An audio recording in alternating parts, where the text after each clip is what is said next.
Good morning. This is Father Stephen Kelly from St. John's Church in Detroit. We're continuing our series of daily morning meditations where we generally look at one or another lessons that are assigned for morning or evening prayer, what is known as the daily office lectionary.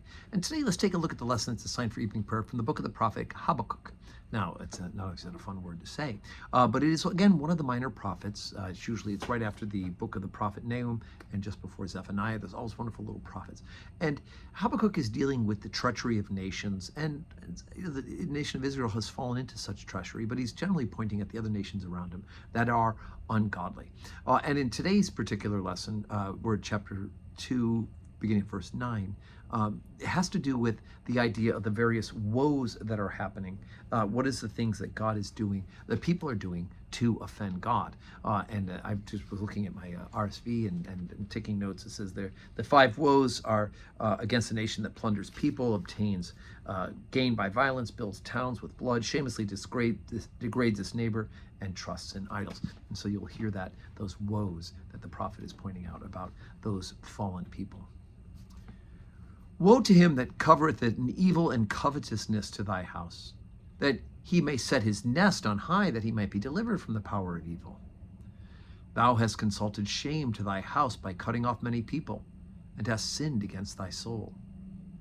For the stone shall cry out of the wall, and the beam out of the timber shall answer it. Woe to him that buildeth a town with blood, and establisheth a city by iniquity. Behold, it is not of the Lord of hosts that the people shall labor in the very fire, and that the people shall weary themselves for very vanity.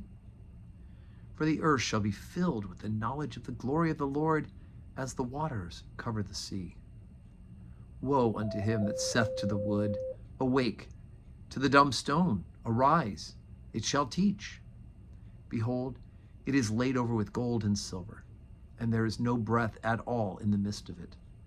But the Lord is in his holy temple. Let all the earth keep silence before him.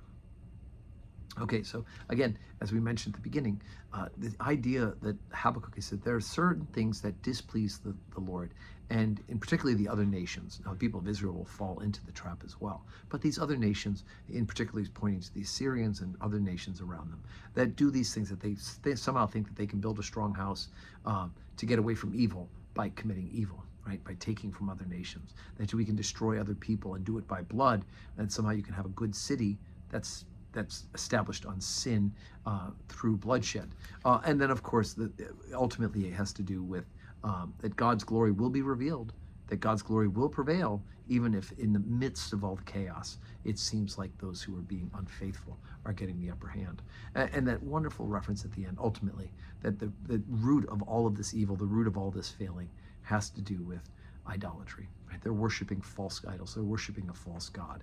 And as it says in the Psalms, mouths have they, but speak not; ears have they, but hear not; eyes have they, but see not. When he talks about the idols that the people would build and worship those idols as if those idols are God. And I love how Habakkuk so poetically puts it: Woe unto him that saith to the wood, meaning the wooden idol, Awake, to the dumb stone, Arise, it shall teach. Right? Can't do either of those things. Behold, it is laid over with gold and silver, and there's no breath at all in the midst of it.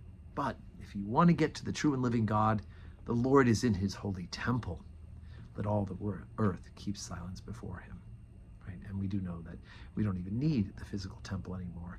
As Jesus said, those who worship will worship in spirit and in truth. And that we do through Jesus Christ. So today's Friday. We don't have public worship at St. John's Church on Fridays, but I do hope that you are saying your prayers. We're saying ours, and God willing, we will see you in church on Sunday. May your Friday be full of blessings.